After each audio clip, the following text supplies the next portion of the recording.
Olá, eu sou o pastor Joselito. Eu quero agradecer a você por você ter acessado ao nosso canal. Assista essa pregação e seja profundamente abençoado.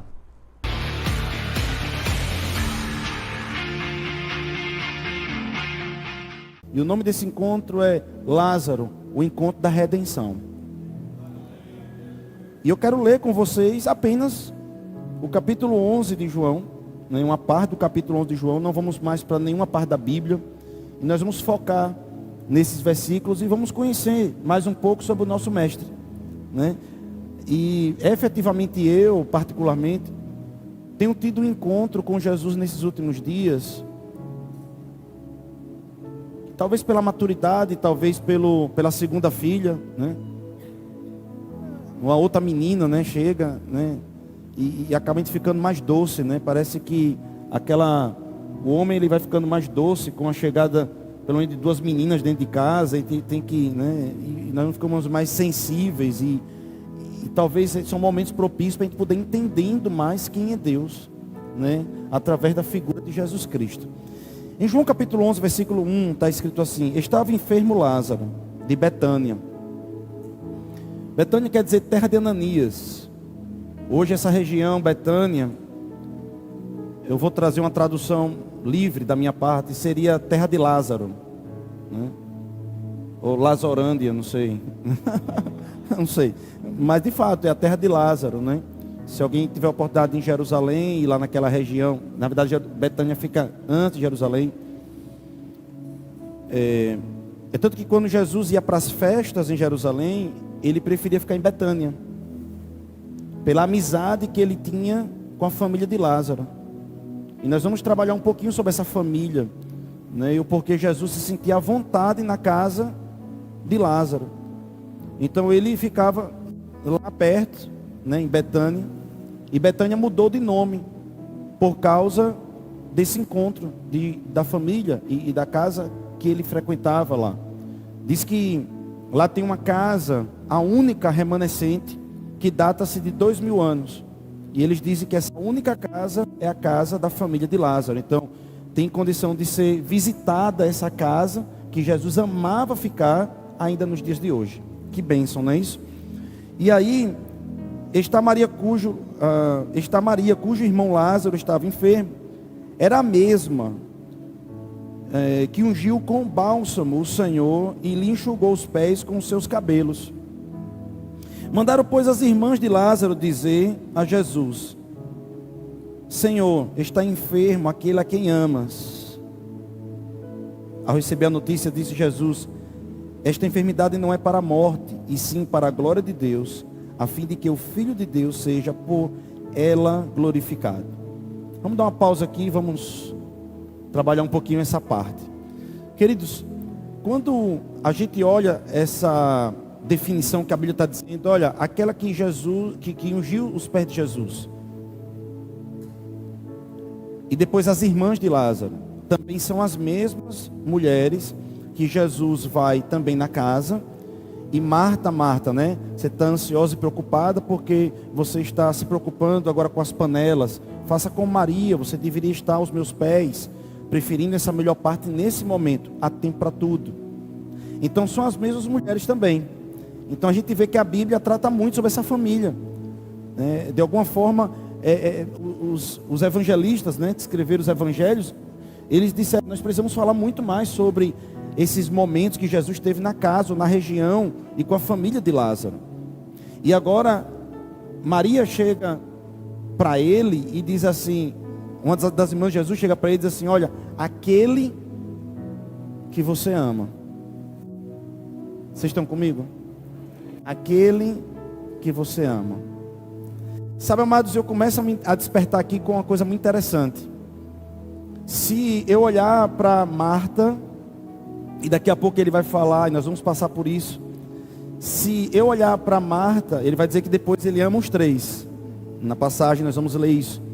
Se eu olhar para Marta, eu diria assim: Marta é aquela pessoa ansiosa, que chega na igreja ansiosa, né, com ansiedade, com preocupação, aquela pessoa meio carnal, né, explosiva, aquela pessoa, né, que Às vezes chega na igreja, descontando na igreja, né, como um divã, como se a igreja fosse um divã, que a pessoa vai e chuta todo mundo, e talvez manifesta o que fazem com ela, como aquele cachorrinho na rua que apanhou, e quando alguém vai pegar naquele cachorrinho, ele rosna, mas com o tempo, não sei se você já viu algum vídeo desse tipo, que alguém vai ali e começa a dar carinho pro cachorrinho, o cachorrinho começa a se tornar mais dócil. Parece que tem pessoas que chegam assim na igreja, dessa forma, e a Bíblia vai dizer que Jesus amava também Marta, porque Jesus ama as Martas. Jesus ama aquelas pessoas que estão ansiosos e preocupados. Mas também ele vai dizer que ama Maria, aquela mulher mais calma, aquela mulher que, sabe, desliga de tudo e está ali aos pés do Senhor. Mas sabe, amados, deixa eu falar algo para você, me ame no que eu vou falar. Os calminhos também dão trabalho. Se você, por exemplo, olhar os psicopatas, a maioria dos psicopatas são muito calmos. Vocês estão comigo ainda nesse lugar ou não? Amém. Então, se você olhar, a Bíblia vai dizer, por exemplo, inclusive, aquele que está em pé, cuida para que não caia. Então, Maria estava nos pés do Senhor. Mas quantas vezes aqueles ansiosos, aqueles que davam trabalho no início, eu faço parte desse sindicato. Amém. O Michael está ali, que desde a minha conversão, eu faço parte do sindicato das ovelhas que deram trabalho. Mas a Bíblia diz que é melhor o fim do que o começo. E às vezes muitos daqueles que estavam nos pés do Senhor caíram. Não estão mais lá. Não estão mais junto com o Senhor. Vocês estão comigo? Mas o que eu quero dizer é que Jesus também ama os calminhos. Porque às vezes os calminhos podem olhar para os agitados e dizer, poxa, como eu queria ser agitado. Talvez o agitado olha para o calminho e diz, poxa, eu queria ser calminho. Mas a Bíblia diz que ele ama a todos. Mas também ele vai dizer que ama Lázaro. E eu chamaria Lázaro de causa perdida. Porque Lázaro, ele estava morto. E a Bíblia vai dizer que ama a Lázaro. E quantas pessoas chegam na igreja como que causas perdidas? Eu vou, não tenho mais para onde ir mesmo. Eu vou lá, eu estou indo para a igreja. Quer que, né? Eu quero que eu vou. Não tem outro lugar mesmo, pai. Vamos ver o que é que dá. Quantas pessoas chegam na igreja como causas perdidas? Nem a própria pessoa mesmo dá o valor, nem a própria pessoa está enxergando mais nenhuma beleza nela. Talvez as pessoas que chegam na igreja se sentindo muito sujas, muito podres, muito amarradas em tantas coisas que não conseguem vencer. E a Bíblia diz que Jesus ama os Lázaros também, aqueles que estão se sentindo mortos. Talvez a gente bota uma roupa, pintia o cabelo, a gente, né, se arruma, mas por dentro está tão podre como um sepulcro caiado. A Bíblia está dizendo que Jesus ama os sepulcros caiados também. Aleluia. Ele ama a todos. E esse é o processo de Jesus. É o processo, presta atenção muito nisso, do amor. Sabe, a igreja, ela precisa aprender de uma vez por todas o seu processo. Eu tive numa igreja, queridos, essa semana que me marcou muito. Eles têm um trabalho lá com travestis e transexuais. E a igreja entende completamente, toda a igreja entende, presta atenção nisso, o tempo de cada pessoa. Os irmãos mais antigos têm que ter um grande cuidado, presta atenção nisso. Os irmãos mais antigos têm que ter um grande cuidado. Porque senão os irmãos mais antigos criam um abismo na mente e esquece como chegou. Porque parece que a gente chegou em um ponto, sabe? Estou fazendo rema, sou formado, coisa desse tipo. E eu olho para quem está chegando no lamaçal, coisa parecida. Entende o que eu estou falando, no amor? E eu fico ali recriminando, olha. Alguém aceitou Jesus na igreja domingo, e a gente encontra na rua fumando, e diz, olha, não se converteu não. E a gente começa a ter atitudes de fariseu. E Jesus não criticou nenhum pecador, mas ele criticou os fariseus. E nós evangélicos, nós protestantes, temos que ter cuidado com isso, o farisaísmo. Porque a igreja não foi chamada aqui na terra a não ser para ser sal. E sal é para ser colocado na carne para não apodrecer. Nós somos chamados aqui na terra, não foi para a gente poder criar abismos com o mais vil pecador. Nós fomos chamados para construirmos pontes. Por isso o nome pontífice. Pontífice se chama construtor de ponte. Vocês estão comigo ou não? Amém ou não amém? Então, a igreja entende que tem ali, entenda o que eu estou falando, eu estou trazendo a nomenclatura, e eu sei que hoje nós estamos na internet, e infelizmente tem pessoas muito maldosas e cortam os pedaços de ministração para poder destruir a reputação das pessoas. Eu não estou usando o elemento homoafetivo como uma discriminação e transformá-lo em um estereótipo de pecado. Entende o que eu estou dizendo? Não. Na igreja nós vamos receber pessoas, e eu estou falando da adequação do espelho da Bíblia. Nós estamos entendendo que pessoas que chegam, que não está ainda no padrão bíblico, vamos botar dessa forma. Vocês estão nesse lugar? Mas Deus ama a todos. E Deus chega para aquele travesti, para aquele homoafetivo, e Ele está tentando ensinar para aquele homem ou para aquela mulher um retrato. Olha, você está se vendo assim, olha, você está se comportando assim, mas eu tenho um retrato seu, é esse aqui. E esse retrato é o seu objetivo. E o nome disso se chama processo. E esse processo não é com condenação, não é com crítica. Esse processo é com atração e com amor.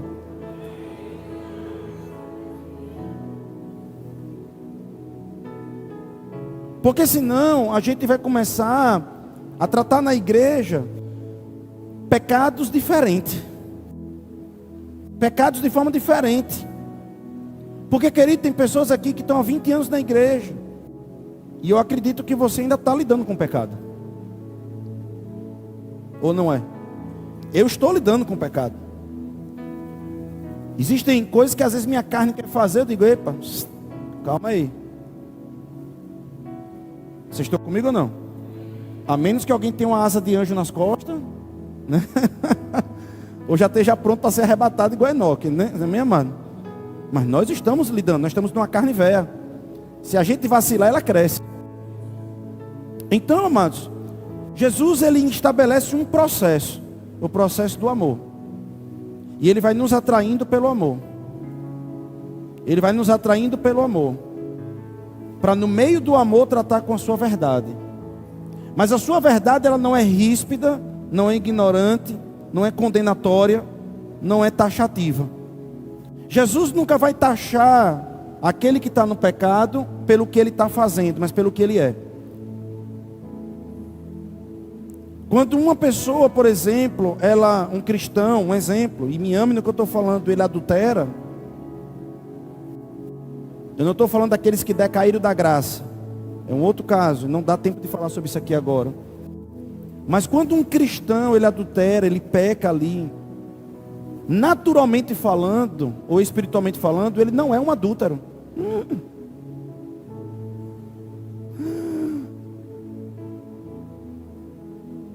Ele adulterou. Ele cometeu adultério. Vocês estão comigo ainda? Me amem no que eu estou falando. Me amem aqui agora. Porque existe uma nova natureza dentro dele. E o Espírito Santo vai chegar para ele e vai dizer, você pecou. Mas essa é a saída. Você tem que se santificar. Você tem que se arrepender do seu pecado. E arrepender é voltar. E você só volta para aquilo que você é. Vocês estão comigo ainda nessa manhã? Uma pessoa que é ímpia, que não tem o Espírito Santo dentro dela, ela chega na igreja como adúltero. Quando ela confessa a Jesus, o Espírito Santo entra nela. Preste atenção, ela se arrepende, mas a carne velha ainda quer adulterar. E começa um processo de que o Espírito começa a ficar mais forte do que a carne. E esse processo dura um tempo. E esse processo é conquistado dentro de uma atmosfera de amor. Vocês estão comigo ainda ou não, amados? Por favor, amados, me amem. Pastor, então a igreja, ela concorda com o pecado? Não, porque se ela concordasse com o pecado, não tinha o nome processo.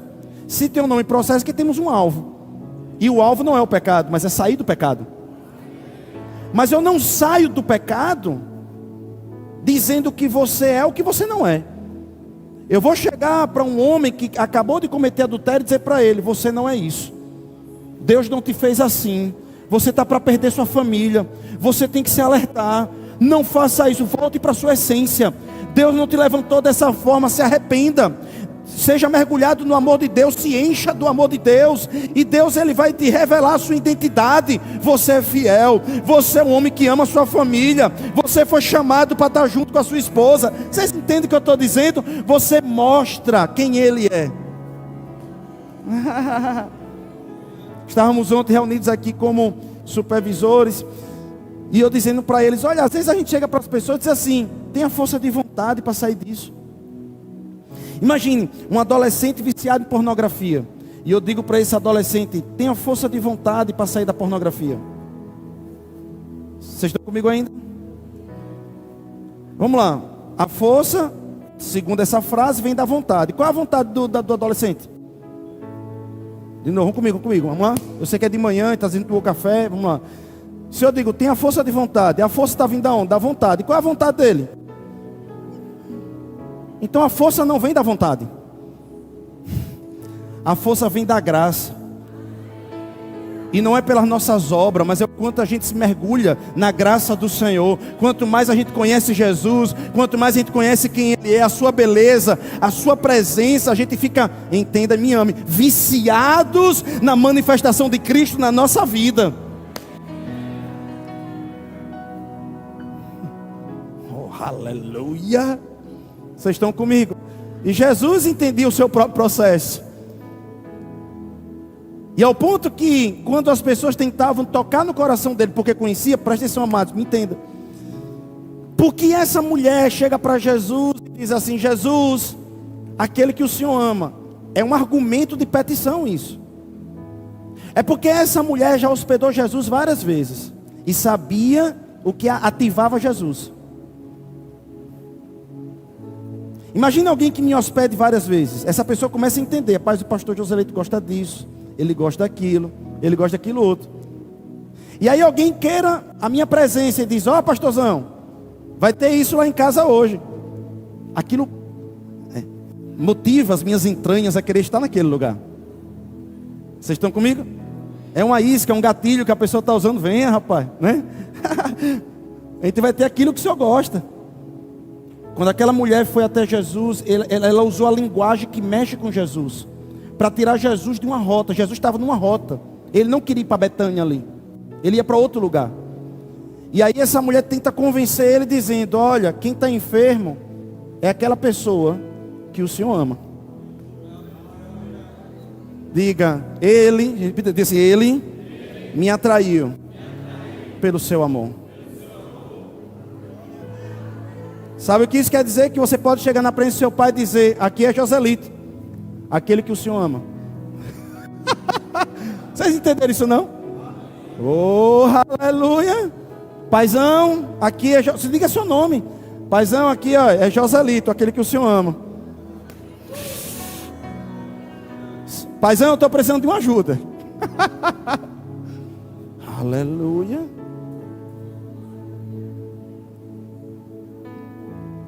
Ah, pastor, mas está tendo uma guerra na Ucrânia. Não tem problema. Na hora que você disser assim: Joselito, aquele que o Senhor ama, ele vai estar lá, ajudando na Ucrânia. Mas diz: eu também preciso ajudar esse meu filho que eu amo.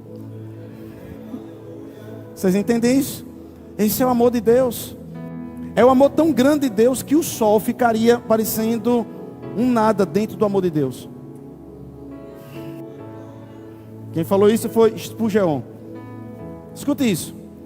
E aí ele diz o seguinte: olha, não se preocupe, imagina isso. Nós estamos lidando com Jesus, amém, amados? Presta atenção nisso. Não se preocupe, é o que Jesus está dizendo, não se preocupe. O seu irmão, a mulher chega e diz assim: ele está agonizando. A ideia é essa, reta final, game over. Eu não sei nem se eu voltando para lá ele está vivo, ele já estava morrendo, agonizando. Jesus vá lá antes dele morrer. Está me ouvindo aqui, gente? Vá lá antes de morrer. Ou seja, a fé dessa mulher é que Jesus podia curar, mas morreu, acabou. A fé dessa mulher, presta atenção, muito provavelmente a família não tinha WhatsApp, não tinha Instagram, não tinha YouTube naquele tempo. A família sabia dos casos de cura, mas não sabia dos casos de ressurreição. E aquela mulher disse: já sei, se Jesus chegar pelo menos no último suspiro de Lázaro, eu já fiquei sabendo que em momentos como esse de agonia, ele foi lá e curou a pessoa. Mas ele tem que chegar antes de morrer. Porque a imagem que eu tenho de Jesus é que ele cura, mas depois da morte, lascou-se, acabou. E ela queria dizer assim: vamos Jesus agora que ele já está morrendo. O Senhor tem pouco tempo para salvar aquele que o Senhor ama. E Jesus, com a cara mais calma do mundo, diz: calma. Vocês estão aqui comigo ainda? Gente, eu estou ensinando quem é Jesus para vocês. É o mesmo Jesus que você ora, amém? Então um dia você pode chegar lá desesperado para Jesus e ele vai falar a mesma coisa para você, dependendo da situação. E você tem que entender o processo. Vamos aprender o nosso Pai, quem Ele é. Amém ou não amém? Ele veio para mostrar como é o céu aqui na terra. E aí, ele, calma, vai para a onda. Você está com o irmão morrendo assim, calma. Essa doença não é para a morte, é para a glória do Senhor. Aí algumas pessoas entendem o seguinte: que Deus botou a doença para depois tirar e dizer: eu sou poderoso. Não, Deus não é bipolar. Vocês estão aqui? Porque no dia que Deus decidisse botar uma doença, ele não tirava não, porque ele não é um para quem imita, nem filho de um para que se arrependa. Se Deus é nosso problema, quem é a nossa solução? E se Deus botar uma doença em alguém, ou botasse, tomar remédio é desobediência. Vocês estão aqui? Então está tudo errado, irmão. O nome de Deus é Shalom. Desculpe, é Jeová Rafá. O nome dele é Jeová Rafá, o Deus que cura, o Deus que sara. A Bíblia diz que Jesus veio para acabar com a opressão do diabo, curando a todos, ou seja, doença e opressão. Vocês estão aqui mesmo ou não? O que Jesus está dizendo é o seguinte: olha, o diabo está colocando, né? O diabo está pensando que vai matar, né? O diabo está fazendo uma festa. Olha o amigo de Jesus aí morrendo. Ai, cadê Jesus? Vocês estão aqui nesse lugar? Não se preocupe não, na hora que eu chegar, o diabo vai saber qual é a festa. Então Deus não está atrasando na sua vida. Deus está preparando um testemunho de Torá. Oh, aleluia.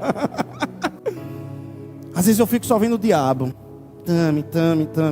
Eu digo: diabo, é o seguinte: quando eu der esse testemunho, eu vou pisar, eu vou fazer uma pregação, vou tirar uma onda de Torá.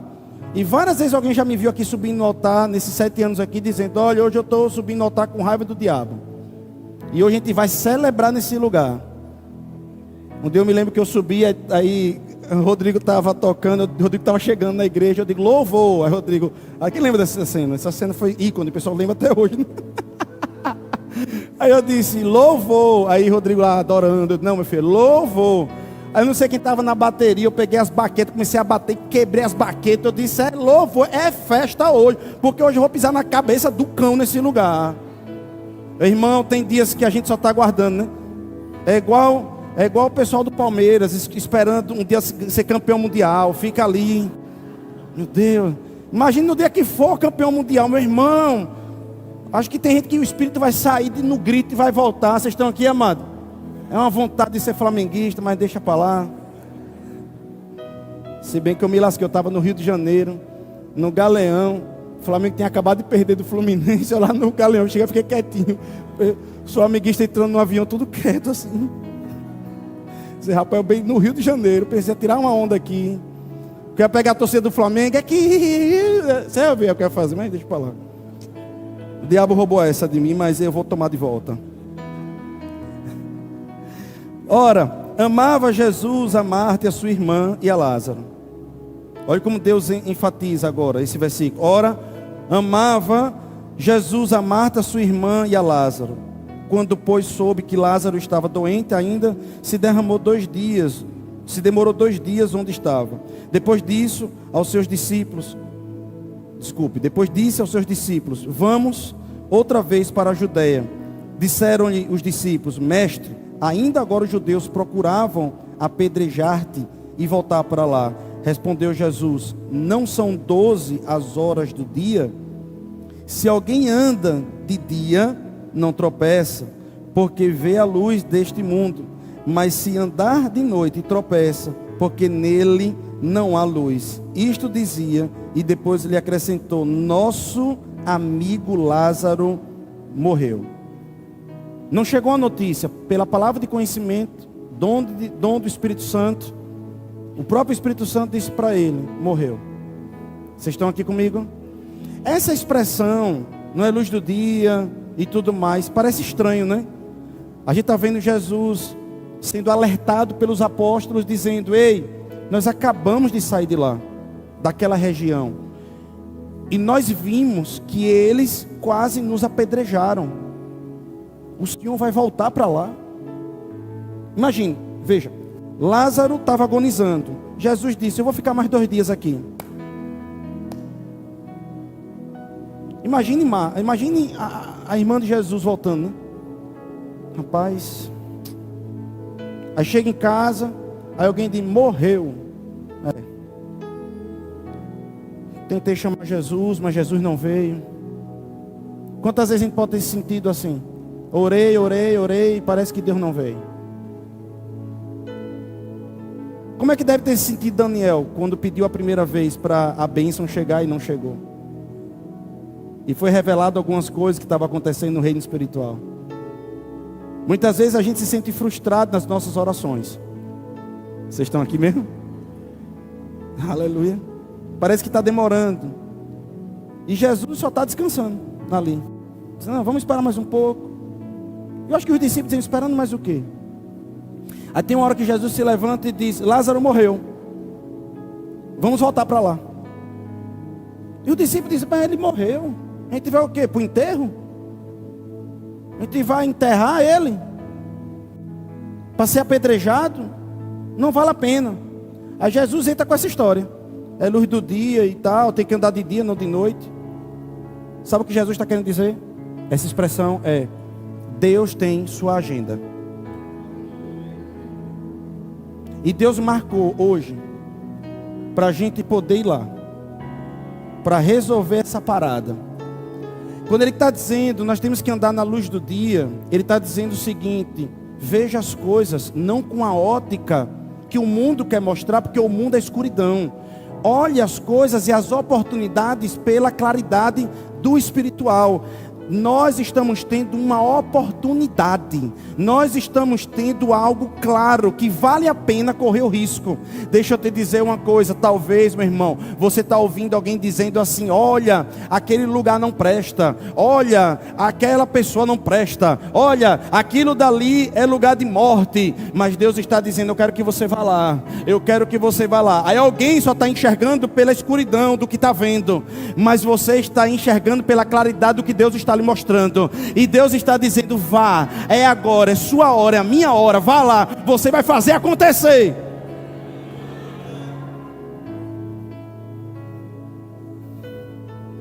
Parece que Deus, Ele ama determinadas situações complexas para botar um filho de Deus lá.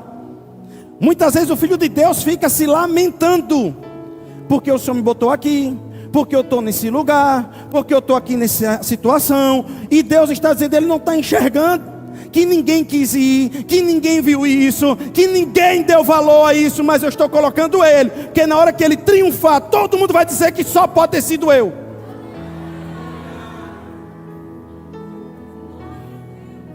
E os crentes têm sido crentes muito frouxos muitas vezes, que corre do pau, né, como diz, que corre, meu irmão, da situação que Deus está chamando a gente. A minha Bíblia diz que Jesus foi batizado, foi cheio do Espírito Santo e foi levado pelo Espírito Santo para ser tentado pelo diabo. Uau.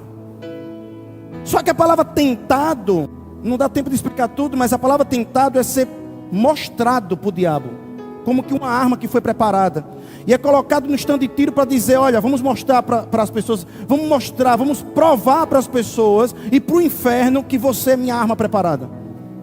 Então deixa eu apontar você na cara do diabo. Entenda, quando você é lançado em um lugar, presta atenção nisso hoje, em um lugar que você só possa ver trevas, entenda, você é a luz naquele lugar. E você existe por causa disso. Você é igreja por causa disso. Você é sal e luz. Luz só presta onde tem trevas, porque onde não tem trevas, para que existe luz? Entenda, você está sendo colocado naquele lugar como uma resposta de Deus.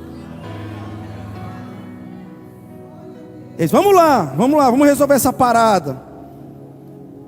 Amanheceu, mas vou para despertá-lo. Disseram-lhe. Aí ele diz aqui, ó, parece só que ele diz, nosso amigo Lázaro adormeceu, mas eu vou para lá despertar ele. Jesus não usa, ele morreu, eu vou ressuscitar. Não, ele diz, ele adormeceu. Sabe por que ele diz adormeceu? Porque ele não fala o que está vendo, ele fala o que ele crê. Não, você não entendeu não. Nós temos que parar de falar o que nós estamos vendo. Sabe, meu irmão, você pode ter um marido complicado. Diga para ele, não aquilo que você está vendo, mas diga para ele aquilo que você quer que ele seja. E daqui a alguns dias você vai colher o marido que você está declarando. Não, você não entendeu isso ainda. Talvez você está dentro de uma família complicada. Não diga mais que a sua família é complicada, diga que é uma bênção. Porque daqui a alguns dias você vai colher aquilo que você não está vendo, mas aquilo que você está falando, irmão. Sabe, irmão, o crente deveria ser proibido. Na verdade, ele é proibido de falar o que está vendo. Pastor, isso é doidice, eu sei. Você não foi chamado para ser normal não mesmo. A gente foi chamado para chamar as coisas que não se vê como se fosse. Então, irmão, a gente não pode estar falando. Então, Jesus era expert nisso. Lázaro morreu, não, ele dormiu. E aí, vai ressuscitar? Não, só vou acordar ele. Às vezes a gente está dizendo que está em fé, como é? Olha, eu estou indo lá, pastor, porque é um problema gigantesco, enorme, um problema extraordinário. E começa a volumar. Mas eu vou lá. Não, irmão, vocês vai lá, já volumando o problema. Não. Ai, pastor, dizem que lá é um negócio complicado, mas Deus já me disse que não é um dinossauro, é uma catenga. Eu estou indo lá só para esmagar a catenga. Já começa a diminuir. Como foi que Davi fez com Golias? Presta atenção, irmão, nessa manhã. O que foi que Davi fez com Golias? Ele diminuiu Golias. Tu és um incircunciso. Tu não é nada não. Tu é um réis mortal, meu amigo. Eu vou lascar você hoje, eu vou cortar sua cabeça. Davi cortou a cabeça do gigante antes de cortar. Vocês estão nesse lugar ou não estão nesse lugar? Aí a gente vai para um lugar dizendo que está em fé. Olha, pastor, estou indo para lá, sabe, é um lugar complicado, é um lugar difícil, mas eu estou indo para lá. Meu irmão já venceu o lugar, porque você está confessando que ele é grande.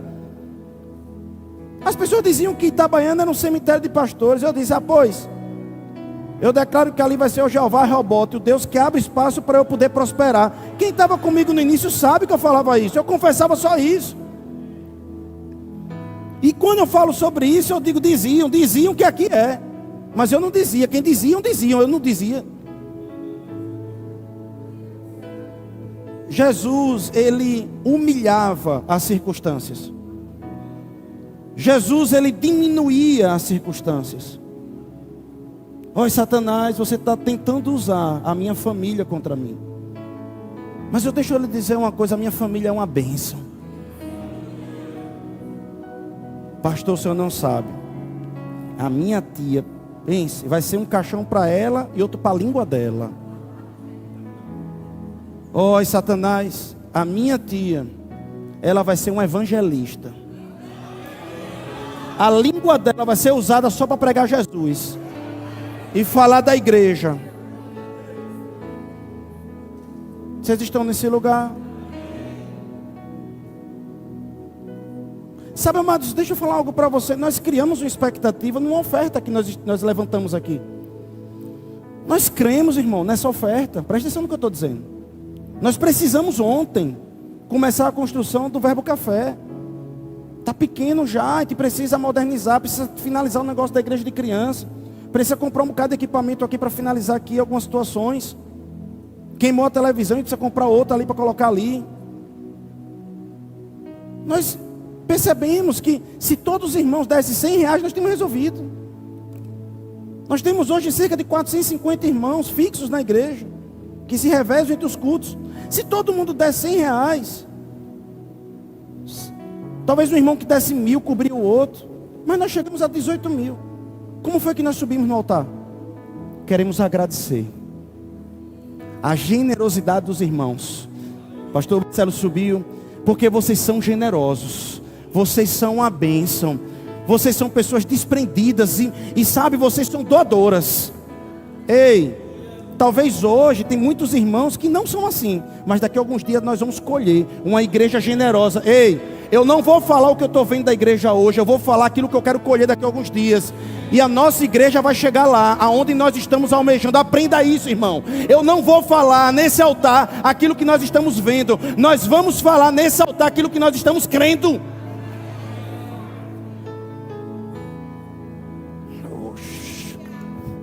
Oh, aleluia! Oh, ira do diabo de Torá. Espero que vocês estejam aprendendo algo nessa manhã.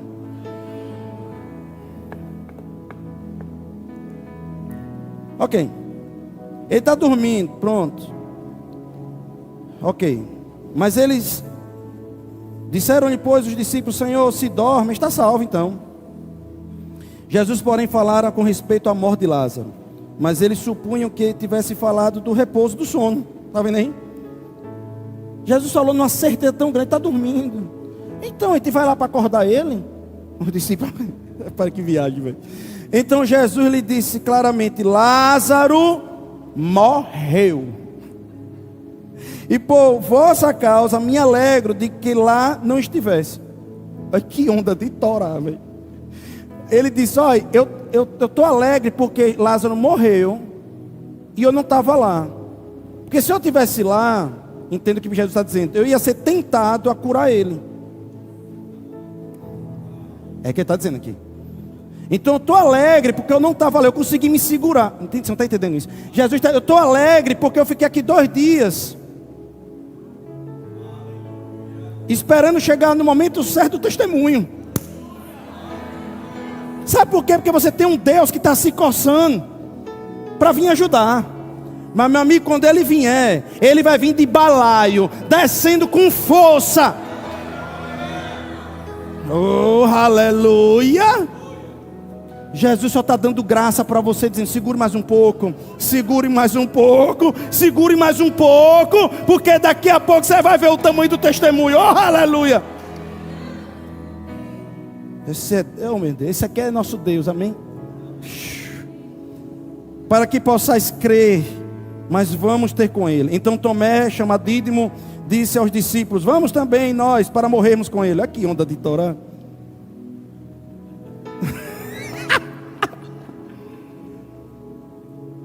Tem gente, amado, que anda no ministério assim. Eu sei disso. A gente está ali crendo por um negócio e tal. Por exemplo, quando eu disse: nós vamos construir isso aqui. Teve gente que pegou junto, teve gente não sei o que, teve não sei o que lá. Tem gente que ainda nem pegou até agora, mas vai pegar, amém? Aí, tem gente que diz assim: vamos, né, pastor está dizendo. Tem gente que está nessa pegada de Tomé, que não está acreditando não em você. Mas não tem para onde ir. Não tem coisa melhor para fazer, pelo menos vamos morrer juntos, né?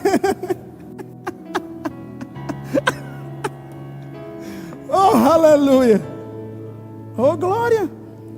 Então, chegando Jesus, encontrou Lázaro, já sepultado havia 4 dias. E aqui a gente precisa conversar um pouco sobre isso. Alguns espíritas dizem que houve catalepsia.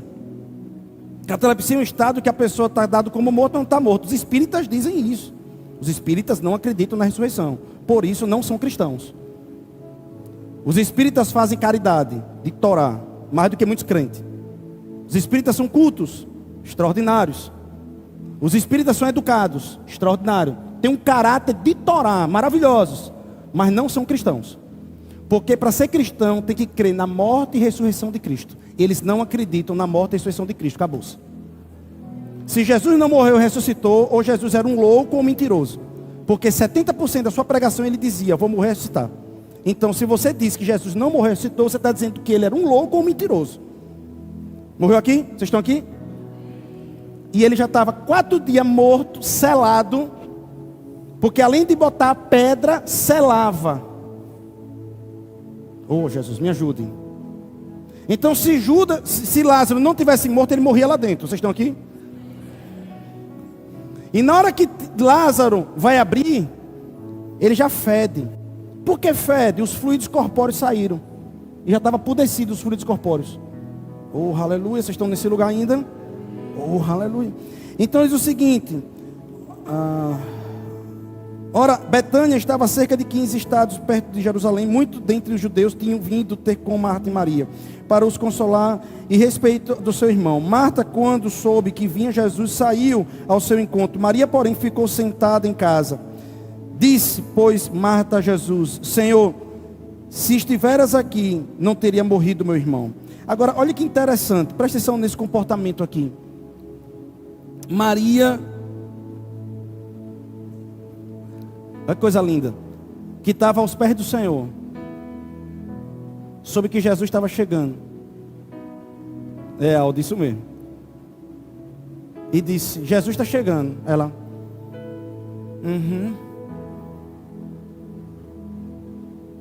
Pois, ele que pensa que eu vou fazer aquela comida para ele.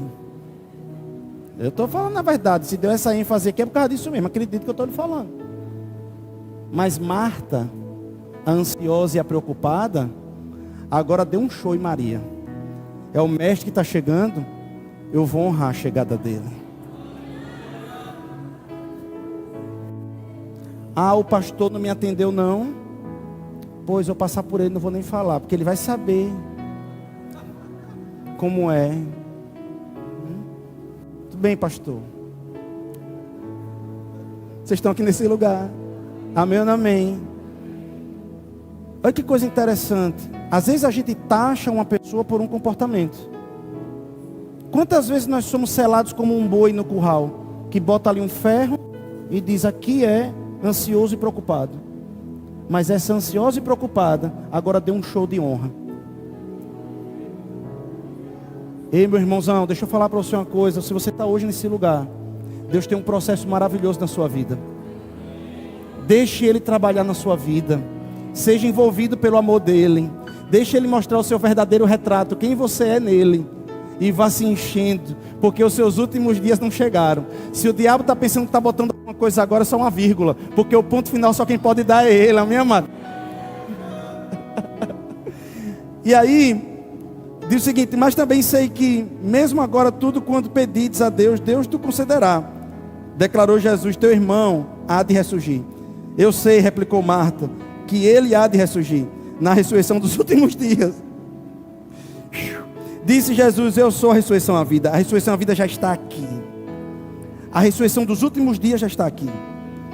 Quem crê em mim, ainda que morra, viverá. E todo que vive e crê em mim não morrerá eternamente. Crê isto? Sim, Senhor. Respondeu ela. Você está pegando junto comigo, Marta? Você liga na terra junto comigo? Eu posso ter concordância com você aqui na terra, Marta? Posso. Eu tenho crido que tu és o Cristo, o Filho do Deus vivo, que devia de vir ao mundo. Tendo dito isto, retirou-se, chamou Maria, sua irmã, e lhe disse em particular, o mestre chegou e te chama, rapaz. Ela, ouvindo isso, levantou-se depressa e foi ter com ele, pois Jesus ainda não tinha entrado na aldeia, mas permanecia onde Marta se avistara com ele. Os judeus que estavam com Maria em casa e a consolavam, vendo-a levantar-se, diziam: fique aqui, desonra ele não merece isso não. Depressa e sair, seguiram-na, supondo que ela ia ao túmulo para chorar. Quando Maria chegou ao lugar onde estava Jesus, ao vê-lo, lançou-se-lhes aos pés, dizendo: Senhor, se estiveras aqui, agora não, mas se estiveras aqui, meu irmão não teria morrido. Jesus, vendo-a chorar, e bem assim os judeus que o acompanhavam, agitou-se no espírito e comoveu-se e perguntou: onde está sepultaste? Onde o sepultaste? Ele respondeu: Senhor, vem ver. Jesus chorou. Repita assim, diga: Jesus chorou. De novo, diga: Jesus chorou. Jesus sabia que ia ressuscitar Lázaro, mas ele chorou. Repita assim, diga: eu posso chorar. Diga de novo, diga: eu posso chorar. Diga assim: eu só não posso ficar chorando.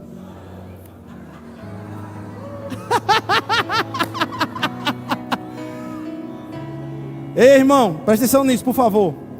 Minha mãe morreu. Eu dei um escândalo.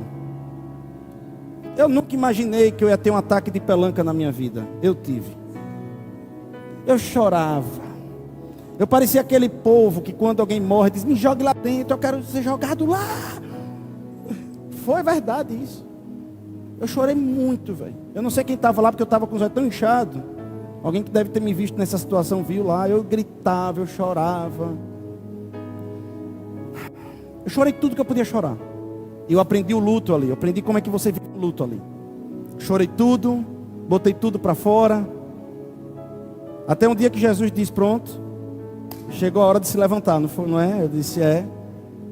Praticamente Jesus falou comigo como falou com Josué: minha serva Rosa é morta. Aleluia.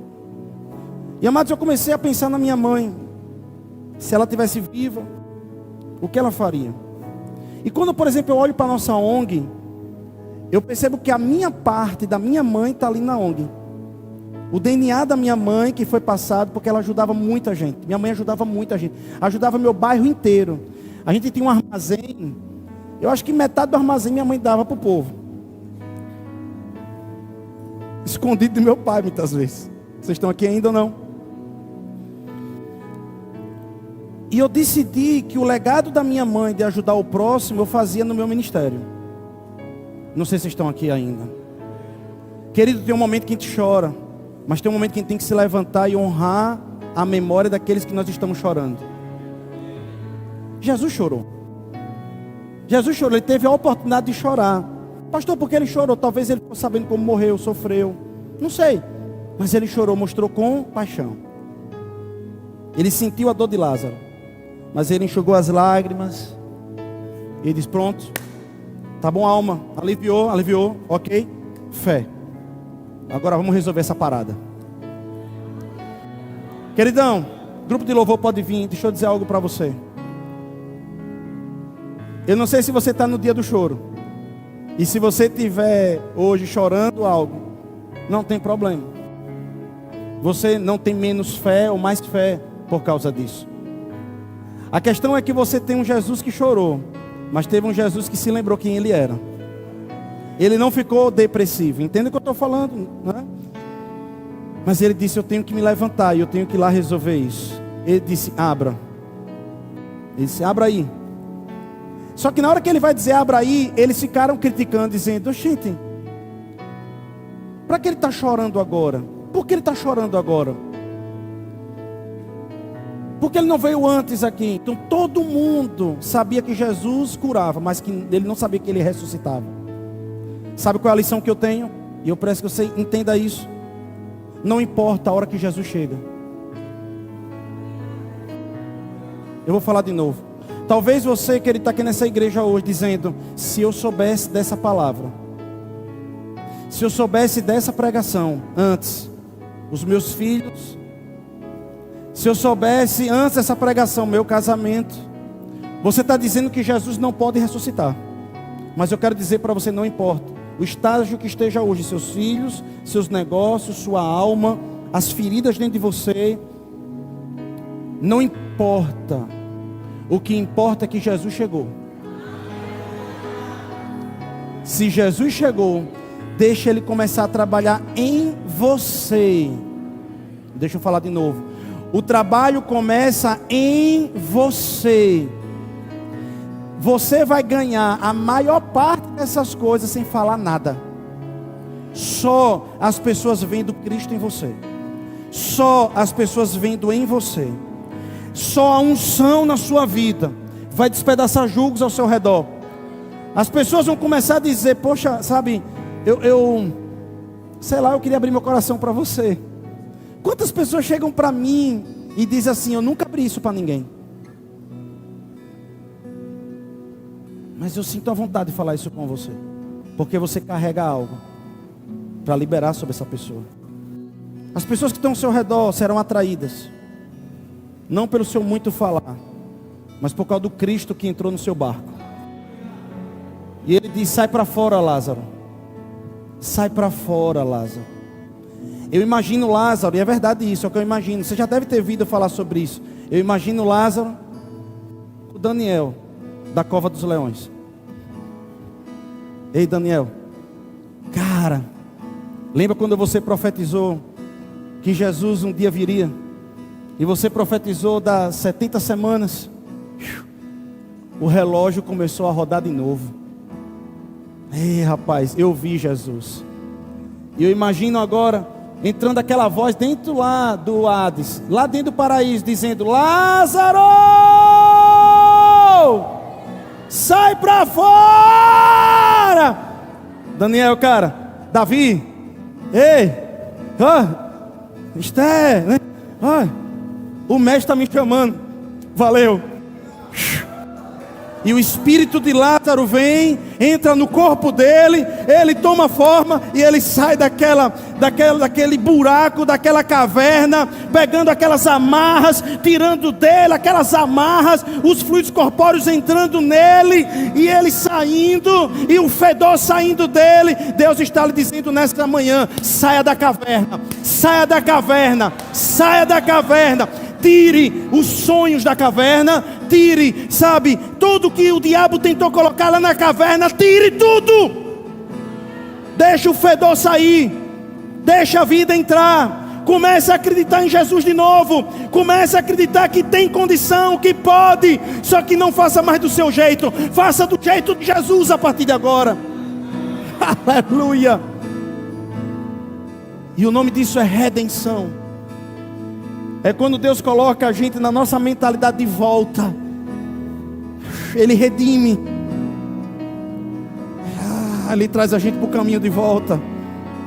Diz: você nunca deveria ter parado de sonhar. Sonhe muito, viva. Oh, aleluia. Quem recebe essa palavra nessa manhã? Esse é o nosso Jesus. Não tem como não se apaixonar por esse homem. Rapaz, não tem como, meu irmão. Eu fico dizendo: Deus, me ajuda na minha mente natural parecer com o Senhor cada vez mais. Sabe, eu fico violentado por dentro. Entenda o que eu vou falar para você. Violentando minha carne para dizer: eu preciso parecer mais com o meu mestre. Eu quero parecer mais com Jesus. Eu preciso parecer com Ele. Que homem era esse? Que homem é esse, irmão? Não importa a sua hora hoje, a redenção está chegando.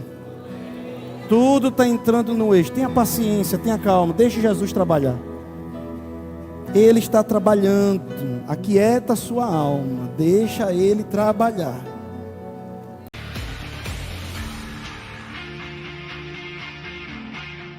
Eu espero que você tenha sido abençoado com essa pregação. Muito obrigado por você ter assistido. E eu lhe peço que você se inscreva no nosso canal. E também nos procure lá no Instagram, Joselito Rezende. Deus te abençoe.